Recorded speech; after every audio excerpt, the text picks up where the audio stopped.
What happens when Hollywood's most beloved action hero sits down for what should be a simple interview and ends up in the most explosive confrontation daytime television has ever witnessed? Today, we're diving into the moment that shocked millions of viewers and left one of television's most outspoken hosts storming off her own show in complete humiliation. Make sure to hit that subscribe button and drop your thoughts in the comments, because this story is absolutely wild. The View studio was buzzing with its usual energy as the cameras prepared to roll for another episode. Joy Behar sat at the iconic table, shuffling her notes with that familiar smirk she wore whenever she was particularly excited about tearing into a guest. Harrison Ford had been booked to promote his latest film, what should have been a routine celebrity interview that the show's producers expected to be smooth sailing. "Ladies and gentlemen, please welcome the legendary Harrison Ford," Whoopi Goldberg announced as the audience erupted in applause. Ford walked out with his characteristic casual confidence, waving to the crowd before taking his seat across from the panel. His weathered face carried that trademark half-smile that had charmed audiences for decades. "Harrison, welcome back to The View," Sarah Haynes said warmly. "It's always such a pleasure to have you here." "Thanks for having me," Ford replied in his familiar gravelly voice, settling into his chair. "Though I have to say, I'm always a little nervous sitting at this table. You ladies have quite the reputation for asking the tough questions." The audience chuckled, but Joy Behar leaned forward with a gleam in her eye that suggested she was about to prove his point. "Speaking of tough questions, Harrison, I have to ask about your recent comments regarding environmental activism. You've been pretty vocal about climate change, yet you own multiple aircraft and fly them regularly. Isn't that a bit hypocritical?" Ford's smile faded slightly, his jaw tightening almost imperceptibly. "Well, Joy, I think that's a fair question, but it's also a bit more complex than you're making it sound. I use my aircraft for conservation work, transporting researchers and supplies to remote areas where we're doing environmental monitoring. It's not exactly weekend joyrides." "Oh, please," Joy scoffed, waving her hand dismissively. "That's what every wealthy celebrity says when they get called out for their carbon footprint. You're telling me Harrison Ford, with all his resources, couldn't find more environmentally friendly ways to support conservation?" The temperature in the studio seemed to drop several degrees. Sunny Hostin shifted uncomfortably in her seat, while Alyssa Farah Griffin's eyes widened slightly. This wasn't the playful banter they'd expected. Ford straightened in his chair, his voice taking on a steelier edge. "Actually, Joy, I've been doing conservation work for over 30 years. I've put my money where my mouth is. Funded countless projects. And yes, sometimes that requires getting to places where there are no roads or commercial flights. But I appreciate your concern for my carbon footprint." "Concern?" Joy laughed, but there was an ugly edge to it. "I'm not concerned. I'm calling you out. You Hollywood types are all the same, preaching to the rest of us about saving the planet while you live in your mansions and fly around in private jets. It's virtue signaling at its finest." The audience had gone completely silent. Even Whoopi, who usually maintained control of these situations, seemed stunned by Joy's aggressive tone. Ford's eyes had gone cold. And when he spoke, his voice carried the weight of decades of dealing with difficult people. "I think you have me confused with someone else, Joy. I don't live in a mansion. I live on a ranch in Wyoming, where I do actual conservation work. I don't fly around in private jets for fun. I use aircraft as tools for my work. But more importantly, I don't come on television shows to attack people I've never met and know nothing about." Joy's face flushed red. Instead of backing down, she doubled down. "Oh, I've been in this business longer than most people have been alive, Harrison. I know exactly what I'm talking about. And what I'm talking about is hypocrisy." "No," Ford said quietly, his voice cutting through the tension like a blade. "What you're talking about is making assumptions and attacking someone based on those assumptions. That's not journalism. That's just mean-spirited." The words hung in the air like a challenge. Joy's mouth opened and closed for a moment, clearly not expecting to be called out so directly. The other hosts looked like they wanted to disappear into their chairs. "Mean-spirited?" Joy finally sputtered. I'm asking legitimate questions about environmental responsibility. If you can't handle tough questions, maybe you shouldn't come on talk shows."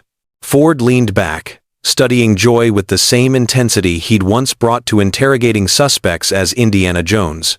"I can handle tough questions just fine, Joy. What I have trouble with is rudeness disguised as journalism. There's a difference between asking hard questions and being deliberately hostile." "Hostile?" Joy's voice rose sharply. "You think I'm being hostile? I'm being real. I'm being honest. Something this town doesn't see enough of." "Being real," Ford repeated slowly, as if tasting the words. "Is that what you call interrupting your guest? Making accusations without facts? And generally behaving like you have some personal grudge against someone you've never met?" The audience was completely captivated now, watching this verbal duel unfold with the kind of fascination usually reserved for car crashes. Joy's face had gone from red to purple, her hands clenched on the table. "I don't have a grudge against you," she said through gritted teeth. "I have a problem with celebrities who think they can lecture the rest of us while living completely different lives. And I have a problem," Ford said calmly, "with talk show hosts who think they can attack their guests and call it entertainment." The silence that followed his words was deafening. You could have heard a pin drop in the studio as the weight of his accusation settled over the table. Joy's eyes flashed with something dangerous, and when she spoke again, her voice had taken on a venomous quality that made everyone in the room uncomfortable. "Attack?" she hissed. "You think this is an attack? You clearly don't know what real journalism looks like, Harrison. Maybe you've been in Hollywood so long that you're used to everyone kissing your feet and telling you how wonderful you are." Ford's eyebrows raised slightly, a flicker of what might have been amusement crossing his eyes. "Actually, Joy, I've been doing interviews for over 40 years, and I can tell the difference between a journalist asking tough questions and someone who's just looking for a fight. Right now, you're looking for a fight. I'm looking for honesty," Joy shot back, her voice getting shriller by the second. "Something that seems to be in short supply when celebrities come on these shows. You want to talk about your little conservation work? Fine. Let's talk about the fuel consumption of those planes you're so proud of flying around." "Joy," Whoopi finally interjected, clearly trying to regain control of the situation. "Maybe we should—" "No." Joy cut her off without even looking in her direction. "I'm not done. Harrison, how much fuel does one of your aircraft burn in a single flight? Do you even know? Do you care?" Ford studied her for a long moment before responding. "A Cessna 180 burns about 12 gallons per hour. If you're really interested in the specifics, my larger aircraft used for longer conservation missions burns more. But it also allows me to transport equipment and personnel that would otherwise require multiple vehicles or be completely inaccessible. But something tells me you're not really interested in the actual details." "Oh, I'm very interested," Joy said with a nasty smile. 12 gallons per hour. That's more than most people use in their cars in a week. And you're out there lecturing people about their environmental impact." "I'm not lecturing anyone," Ford replied evenly. "I work with conservation organizations. I fund environmental research. And yes, sometimes that work requires transportation. But I'm curious, Joy. What's your environmental footprint? How did you get to work today?" The question clearly caught Joy off guard. "That's not the point," she stammered. "I'm not the one going around giving speeches about climate change." "Actually," Ford said with a slight smile, "that is exactly the point. You're criticizing me for something you know nothing about, while admitting you don't hold yourself to the same standards. That sounds like the real hypocrisy here." Joy's face contorted with rage. "Don't you dare turn this around on me. I'm not the one sitting there pretending to be some environmental saint while burning through fossil fuels like there's no tomorrow." "Environmental saint," Ford repeated, his voice calm but edged with steel. "Joy, I've never claimed to be perfect. I've never claimed to be a saint. I'm someone who cares about conservation and puts my time and money into supporting it. But you seem determined to paint me as some kind of villain because I use tools to do that work." "Tools?" Joy laughed bitterly. "Is that what we're calling private aircraft now? Tools?" "A saw is a tool," Ford said patiently. A hammer is a tool. A vehicle is a tool. An aircraft is a tool.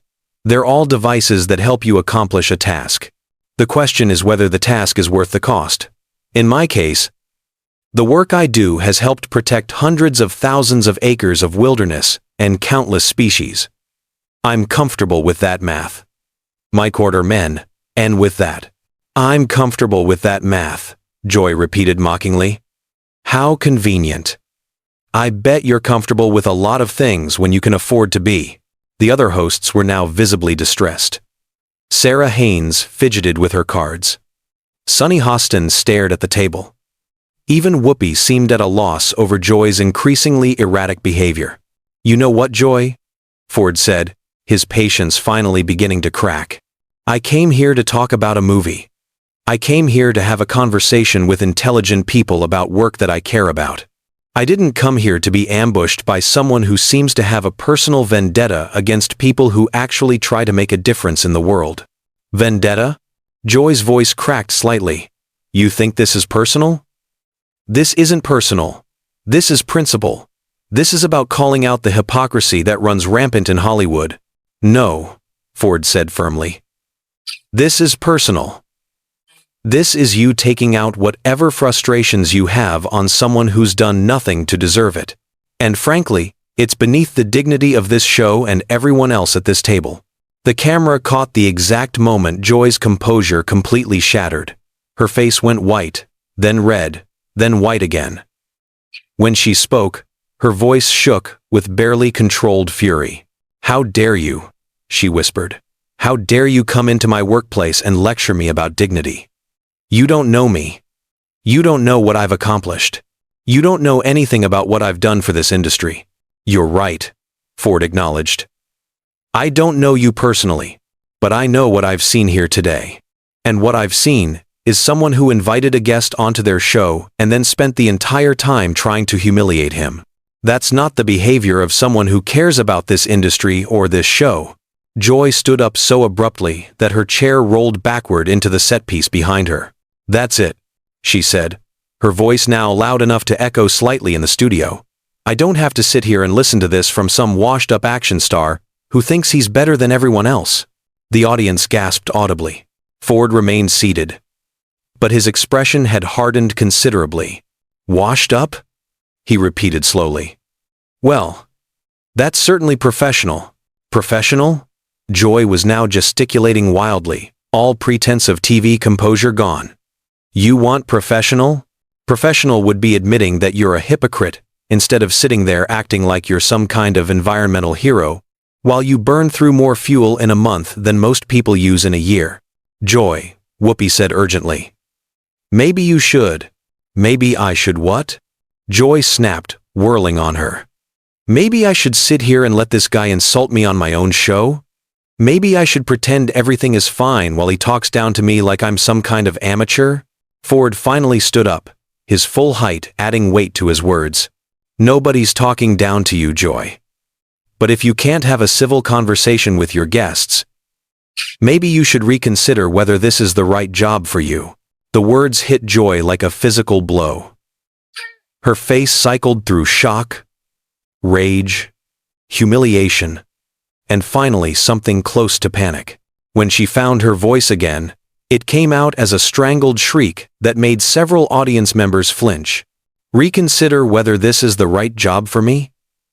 I've been doing this job since before you knew what a talk show was. I've interviewed presidents, world leaders, Nobel Prize winners.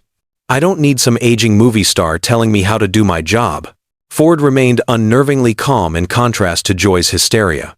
Then maybe you should start acting like someone who's interviewed presidents instead of someone having a public meltdown on live television. The studio erupted into chaos. Joy's mouth opened and closed several times, producing only incoherent sputtering. The other hosts looked mortified. Sarah Haynes covered her face with her hands, and Sunny Hostin stared in horror at her colleague's breakdown. Public meltdown, Joy finally croaked. Public meltdown? You think this is a meltdown? You haven't seen anything yet, buddy. You come on here with your holier-than-thou attitude. acting like you're some kind of saint because you fly around in your little airplanes pretending to save the world. Joy, please. Whoopi tried again, but Joy was beyond reason now. No, Whoopi, she snarled, eyes still locked on Ford. This man needs to hear what I really think about his fake environmental activism and his condescending attitude. You want to know what I think, Harrison? I think you're a fraud. I think your whole conservation act is just a publicity stunt to make yourself feel better about your privileged lifestyle. Ford tilted his head slightly, studying Joy as if she were a fascinating but dangerous specimen. You know what's interesting, Joy? In all of this ranting, you haven't asked me a single question about the actual work I do. You haven't shown any interest in the organizations I support or the projects I've funded. You've made assumption after assumption based on nothing but your own prejudices. Prejudices? Joy's voice rose to a pitch that was almost painful to hear. My prejudices? Joy shot back, her voice sharp and trembling. You're the one who walked in here, acting like you're too good to answer legitimate questions about your hypocrisy. I answered every question you asked, Ford replied quietly. I gave you specifics, explained the work I do, and tried to have an actual conversation. But you weren't interested in my answers. You just wanted to attack someone, and I happened to be the person sitting in the guest chair. Joy's hands were shaking now, whether from rage or something deeper. You think you're so smart, don't you? You think you can come in here and make me look bad on my own show. Joy, Ford said gently, with something like real concern in his voice. You're making yourself look bad. I'm just sitting here trying to talk. That pushed her over the edge. Joy let out a noise that was half scream, half sob, and pointed a trembling finger at him. I don't have to take this. I don't have to sit here and be insulted by some washed-up has-been who thinks he's better than everyone else because he can afford to play environmental warrior.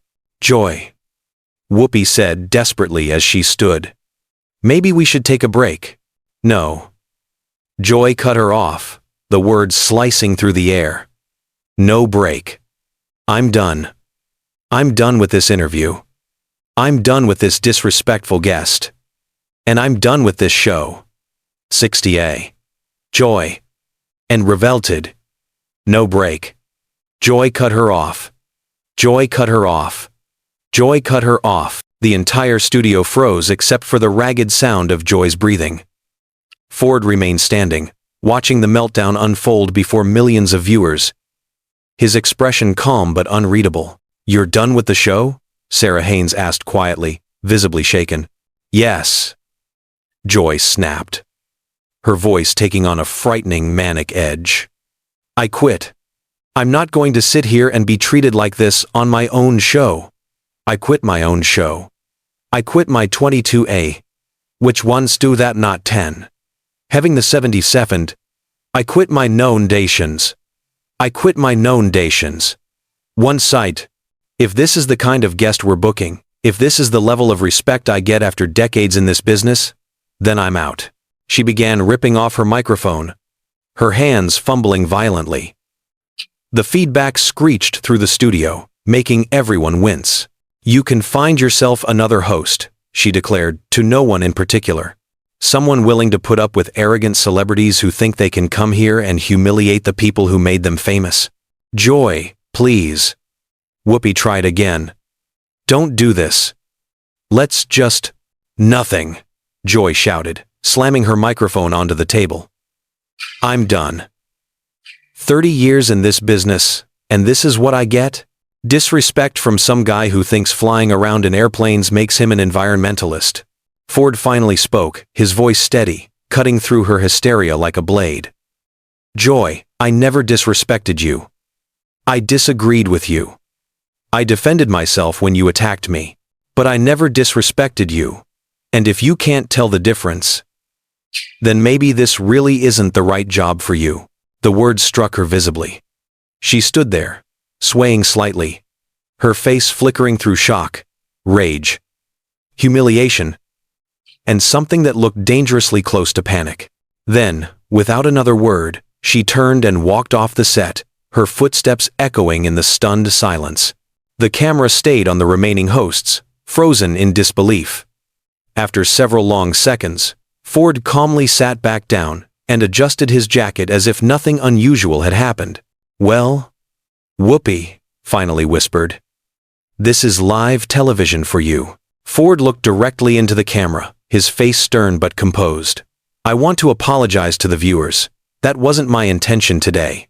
I came here to talk about my work and clear up some misconceptions. I hope people will look into the real conservation efforts happening around the world, instead of getting caught up in personality conflicts." Sarah Haynes nodded weakly. "Thank you for staying professional through all of that, Harrison." "Sometimes," Ford replied with a faint smile. "The most professional thing you can do is tell the truth and let people decide for themselves what they've seen." And just like that, one of the most explosive confrontations in daytime TV history came to an end, with Harrison Ford sitting calmly at the View's table, while Joy Behar's career seemed to unravel in real time before millions of stunned viewers. What did you think of Harrison Ford's handling of the situation? Let me know in the comments whether he was too harsh or whether Joy Behar finally faced consequences after years of treating guests poorly.